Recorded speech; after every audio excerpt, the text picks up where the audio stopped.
તો યુટ્યુબ ફેમિલીને મારા જય માતાજી, નવા વ્લોગમાં તમારું સ્વાગત છે. કન્ટિન્યુ વ્લોગમાં બન્યા રહેજો. તો મિત્રો, આજે શ્રાવણ મહિનાનો પહેલો દિવસ છે અને આપણે આવ્યા હો મંદિરે ગોળ અને પ્રસાદ લઈને શંકર બાસુના મંદિરે. આ જો ગેટ હે અને મારા પહેલાં એક મહારાજજી આવીને બેઠા એ રહેજો. હમણાં ત્યાં જાઓ. બધા મિત્રોને શ્રાવણ મહિનાની શુભકામના. મંદિરે જાઓ, દર્શન કરો. શ્રાવણ મહિના જેટલી તમારાથી બને એટલી છે સેવા કરો. ચાલો તો મિત્રો, પહેલાં હું દર્શન કરી લઉં, તમને દર્શન કરાવું. ચપ્પલો ઉતાર દઈએ ને જો મસ્ત હોય ઝાડવા એ મહારાજજી કોક વાંચી છે, નો ડિસ્ટર્બિંગ. હું જોયું તો બોલેલા પાય લાગુ બાજુ મહારાજજી છે ત્યાં વારવારમાં મારાથી પહેલાં આવી ગયા. ખૂબ વહેલા હે મહારાજજી.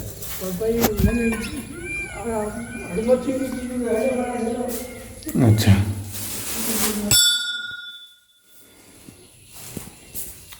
દર્શન કરી લો મિત્રો, પાછું હું પ્રસાદ ચડાવું.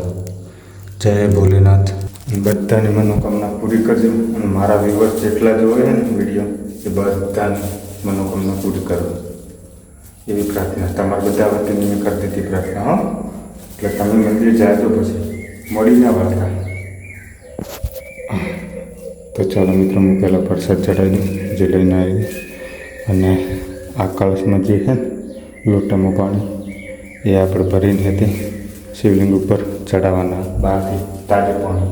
મંદિરમાં બધું ગૂંજે અવાજ ક્લિયરલી આવે તો સારી વાત.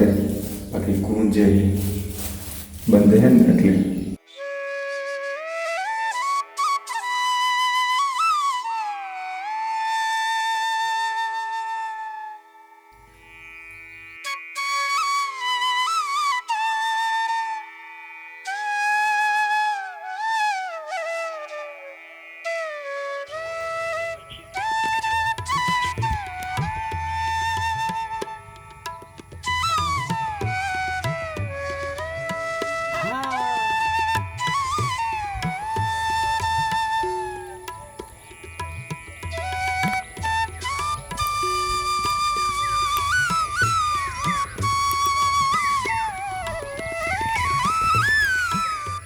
તો મહારાજજીને પ્રસાદ દઈને આવો.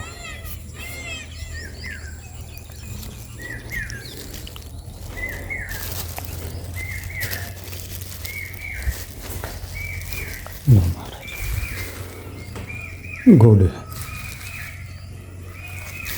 પાય લાગુ બાબુ.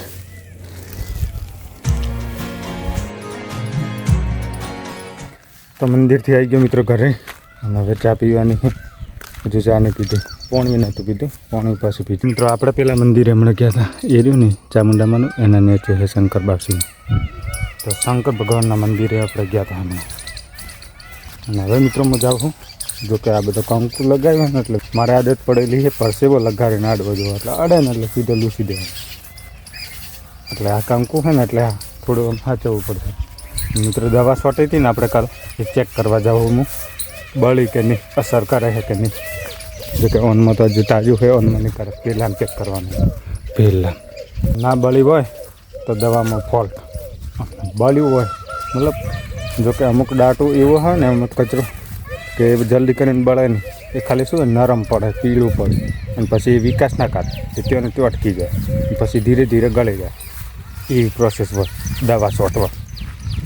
એટલે એવું થોડું ઘણું નરમ થયું હોય ને એનો મતલબ એ અટકી ગયું. તો ચેક કરીએ આપણે કે થયું હોય અસર કે નહીં. તો મિત્રો, તમે જોયો કે પેલી બાજુ થોડું થોડું પીળું દેખાય, ગ્રીન છે ને એના સિવાય જે પીળું પીળું દેખાય ને એ મતલબ થોડું દાજ્યું હોય ને એવું લાગે. એટલું બધું ખબર નહીં પડતો કે અસર કરી. કેમ કે આનું શું કહેવાય ખબર? એ રહ્યું ને બકનું કહેવાય, બકનું. અમારું બકનું કહેવાય, તમારે શું કહેવાય તમને ખબર? જોકે એ બકનું રહ્યું ને એ જલ્દી કરીને બળે નહીં. મતલબ જે અગ્રવાળા છે ને એમને કેવું એવું થાય કે એ બકનું હોય ને એ જલ્દી કરીને નહીં બળે. એ મતલબ નરમ પડશે ધીરે ધીરે 4-5 દિવસે. તો જોઈએ હવે. બાકી આ થોડું થોડું પીળું હોય ને એવું લાગે તો હે. જોકે ગ્રીન હતું એકદમ, ખબર પડે. આ જો પીળું છે ને, આ પીળાશ પકડે ને પંથા ઉપર, આ જો આયરન આ થોડું દાજ્યું હે ને, ક્લિયરલી ખબર પડે દાજ્યું જો આવી રહ્યો ને એટલે આવું અમુક દાજુ હોય જો કે આટલો બધો ખબર નહીં પડતું. હજુ 2-3 દિવસ જવા દો, ખબર પડશે. દવા તો જે છોંટવાની હતી એ તો છોંટી દીધી. જો કે દવામાં ભૂલ નહીં હોય તો ક્લિયરલી બળી જાય, અને ભૂલ હશે તો આપણે ફરીથી છે તે મહેનત તો કરવી જ પડશે. એમાં કંઈ છૂટકો છે નહીં. જોઈએ 2-3 દિવસ જવા દો. જો કે આ વખતે વરસાદ ચાલુ રહ્યો ને એટલે આ બધું ઉપડી ગયું દાટું. જો કે ભેનામાં વાવવું પડ્યું એવું થયું. જો મિત્રો પંખાની હાલત તમારે બગડી ગઈ. હમણાં ખાસો 10-15 મિનિટમાં થયો ને એટલે ચાલુ થયો.